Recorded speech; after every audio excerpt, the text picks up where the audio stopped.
Guys, magandang tanghali. Ito pala ang aking ulam.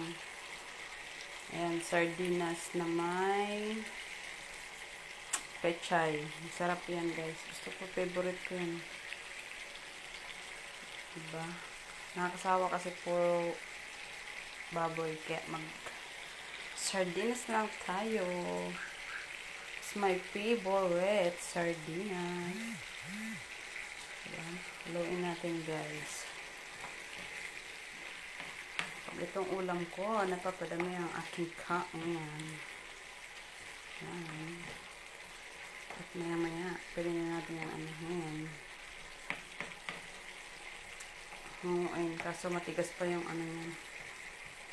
Ayan muna natin. Palambutin. Diba guys?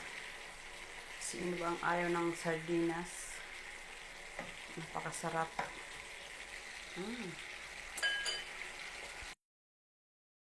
Ito naman ang aking ulam ng alaga ko.